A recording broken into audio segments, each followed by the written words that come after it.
একটা প্রশ্ন আসছিল, উত্তরবঙ্গের 4 আসনের যে এমপি মহোদয় উনি পরকীয়া হিসাবে ধরা গেছেন, এ বিষয়ে আপনি কি দেখেন বা আপনি কোন চোখে দেখছেন? আসলেও এটা আমাদের কোনো সংগঠনের একটা আলোচনা এবং একটা ইসলামী মহাসম্মেলন থেকে এই ধরনের আমরা প্রশ্নের উত্তর দিতে চাচ্ছি না। কারণ হচ্ছে একটা রাজনৈতিক দলের একটা রাজনৈতিক নেতার বিষয়ে আমাদের আলোচনাটা আসলেও বলাটা আসলে ঠিক নেই এরকমভাবে। কিন্তু তারপরেও বলতেছি যে যে কেউ অন্যায় করুক, অন্যায় করলে অন্যায় তার ওইটা অন্যায় হিসেবেই ধরতে হবে। সেটা বাংলাদেশের যে কোনো রাজনৈতিক দল হোক, সেটা আমলিগ তো এটা আমাদের এক ধরনের বিতর্কিত এবং কি কাটা, এটা আমাদের ক্রস। এটা যদি বিএনপিরও কোনো রকমের কোনো সংগঠনের, বিএনপিরও যদি কোনো নেতা এই কাজ করে থাকে, কিংবা আমাদের কওমি অঙ্গনের যদি কোনো আলেম করে থাকে, কিংবা জামাত ইসলামের যদি কোনো আলেম করে থাকে, এক কথায় আলেম হোক বা আম মানুষ হোক, তাতে কোনো সমস্যা নেই। কথা একটা ক্লিয়ার, সেটা হচ্ছে যে অন্যায় করছে অন্যায়টাকে অন্যায় হিসাবে ধরতে হবে। তবে হ্যাঁ, এখানের ভিতরে দুটা প্রশ্ন আছে।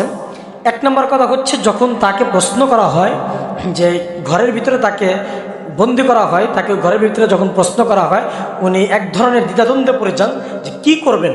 পরবর্তী সময় যখন প্রচার হয়ে আসে যে উনি নাকি তার বিবাহিত স্ত্রী, আবার বিভিন্ন ধরনের বিভিন্ন জনে বলতেছে যে এত কম ছোট এবং বড় মানুষের ভিতরে, এত বয়স্ক এবং কম বয়স্কের ভিতরে কিভাবে বিবাহ বন্ধন আবদ্ধ হয়, আসলেও পূর্বে কোনো সমস্যা ছিল, এই জাতীয় কোনো কিছু সম্ভাবনা থাকতে পারে। তো আল্লাহু আলাম, আল্লাহ পাক রব্বুল আলামিন যেটা ভালো বোঝেন সেটি আপনারা মানতে পারেন, এত কোনো সমস্যা না। এখন কথা হচ্ছে, যদি আমলিকের যদি কোনো মানুষ সমস্যা করে সেটাকে আপনি সমস্যা মনে করবেন, বিএনপির কোনো মানুষ সমস্যা করে সমস্যা মনে করবেন, এরপরে জামাত ইসলামের কোনো মানুষ সমস্যা করে সেটাকে সমস্যা মনে করবেন। সমস্যা তো সবার জন্য সমান, এখানে তো আপনার বিরোধিতা করার কোনো কারণ নেই। আমি জামাত ইসলাম দেখেই আমি একটা ভুল করব, আমি একটা দোষ করব, সেটাকে আমি বলতে পারবো না, এ কথাটা ভুল, এটা সম্পূর্ণ ভুল।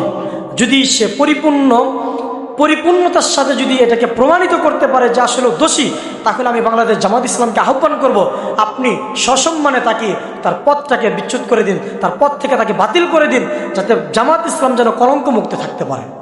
কারণ কোনো ব্যক্তিকে টার্গেট করে কোনো ইসলাম, কোনো ব্যক্তিকে টার্গেট করে কোনো ইসলাম নয়, কোনো ব্যক্তিকে টার্গেট করে কোনো দল নয়।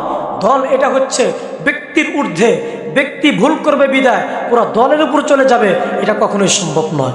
যদি এটাই হয় রে ভাই, তাহলে তো কিছুদিন আগে একটা জিনিস ভাইরাল হয়েছিল, এক মেয়ের কাছে এক বিএনপি নেতা ফোন দিয়ে বলছিল, ভাইজান কি মানে এক বোনের কাছে ফোন দিয়ে বলছিল যে আগামীতে একজন বিএনপি নেতা আসতেছে, তো একটা মেয়ে রেখেন, ওই মেয়েকে উনি ভোগ করবে। এটা যদি তার জন্য এটাকে এত পরিমাণ সরাসরি না হয়, এত পরিমাণ কথা না হয়, আজকে এটা নিয়ে এত পরিমাণ কথা হওয়ার কারণ কি? তার মানে ইসলাম নাম শুনলেই চুলকানি যাদের হয় তাদেরকে স্পষ্ট করে বলে দিতে চাই, কোনো সমস্যা নাই। আপনারা যে কোনো দোষই করেন না কেন, যে কোনো কাজ হয় না কেন, যদি দোষ করে থাকে তাহলে পর্যাপ্ত পরিমাণ শাস্তির আওতায় আনুন।